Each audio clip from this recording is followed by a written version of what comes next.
뵙고 인사. 안녕하세요. 안녕하세요. 위클리밴 문희정입니다. 이학범입니다. 우리 반려인들에게 동물병원 진료비는 해묵은 불만사항입니다.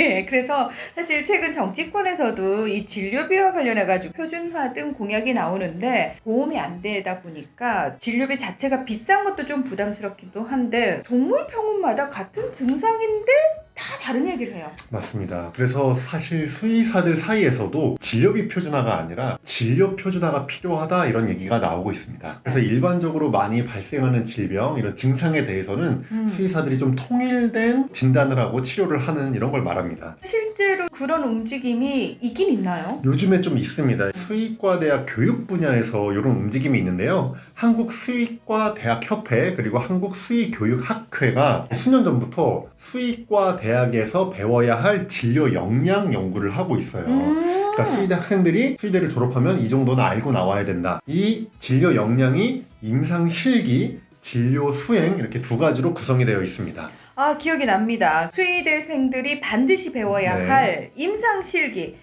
그거는 이미 결정이 됐잖아요. 맞습니다. 작년에 이미 결정이 돼가지고요. 임상실기, 클리니컬 스킬이라고 하는데요. 체온 측정, 호흡수 측정, 맥박 측정, 정맥 체열, 주사, 기관 내 삽관, 아니면 치석 제거, 스케일링이죠. 뇌신경 기능 검사, 호흡 맞추기 사용 이렇게 해가지고 등등등 해서 54개 항목이 결정이 됐습니다. 그러니까 이제 임상실기 54개 항목은 수의대생들이 대학을 졸업하기 전에 반드시 배워야 할 부분이고 네. 또 하나가 남았어요. 네. 진료 수행. 이 부분에 대해서도 최근에 확정이 돼가지고요. 오늘 소개해 드리려고 하는데요. 자, 제가 문하나님께 질문을 하나 드리고 싶어요. 동물 진료를 할 때 수의사가 시작점이 어디라고 보시나요? 우리 애가요. 지금 이런 증상을 보여요 하면서 증상에 대해서 얘기하는 거야. 그렇죠. 맞습니다. 그 부분이 이제 진료의 시작이거든요. 그래서 네. 그걸 보호자들의 주 호소, Chief Complaint이라고 해요. CC라고 줄여서 우리가 얘기를 하는데 네. 이걸 바탕을 해서 61가지의 진료 수행 항목이 결정이 됐습니다. 그래서 최근에 수의학 교육인증원에서 이제 공청회를 열었는데요. 여기서 61가지 진료 수행 항목이 공개가 돼서 오늘 소개해 드리려고 합니다. 보호자들이 주로 동물병원에 와서 호소하는 것들이 어떤 게 있을 거라고 생각을 하세요? 우리 애가 토했어요. 그렇죠. 뭐 설사해요. 그렇죠.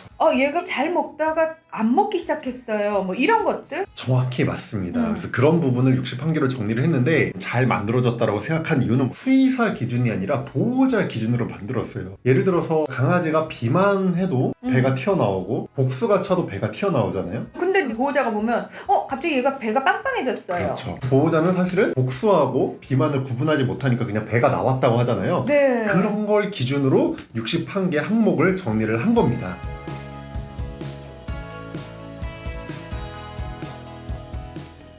수의사가 진료를 수행하는데 그 시작점에 대한 기준이 마련이 됐다는 건데 네. 그 다음은 이제 어떻게 되는 건가? 처음은 만들어진 거죠. 진료 수행 항목 61가지만 결정이 된 거고 이제 후속 연구를 통해서 여기에 살을 붙여야 됩니다. 예를 들면은 보호자가 이런 걸 호소했다. 그러면 이제 수의사가 어떻게 병력 청취를 할 거고 어떻게 신체 검사할 거고 또 간별 진단을 위해서 추가적으로 어떤 검사할 거고 치료는 뭘로 결정할 거고 이 치료를 했을 때 어떤 예후가 나올 거다. 이런 설명들이 더 붙여서 연구가 필요한 상황입니다. 임상실기 수의대생들이 반드시 배워야 하는 부분 네. 그리고 진료 수행 다 정해졌어요. 네. 수의계 전반적으로 확산이 돼야 되고 당연히 대중화가 돼야 되잖아요. 네. 어떤가요?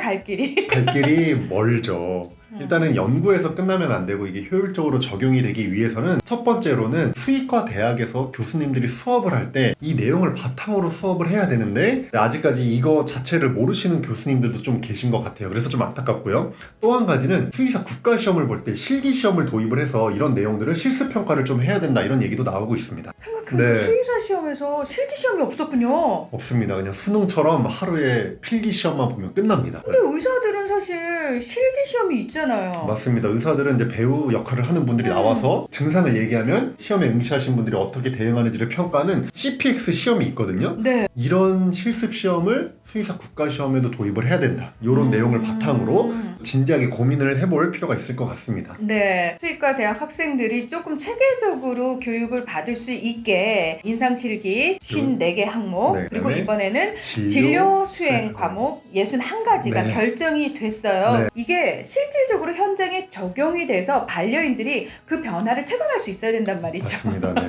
그런 예. 변화 느낄 수 있도록 네. 수의계가 다 같이 노력을 해야 될 것 같습니다. 연구로 끝나면 안 될 것 같고요. 수의계가 기준점을 잘 잡았으니까 변화하는 걸 반려인들이 느낄 수 있게 해주셨으면 좋겠다라는 간절한 부탁의 말씀드리면서 네. 오늘 위클리 벳은 여기서 마무리하겠습니다. 함께 해주셔서 고맙습니다. 감사합니다.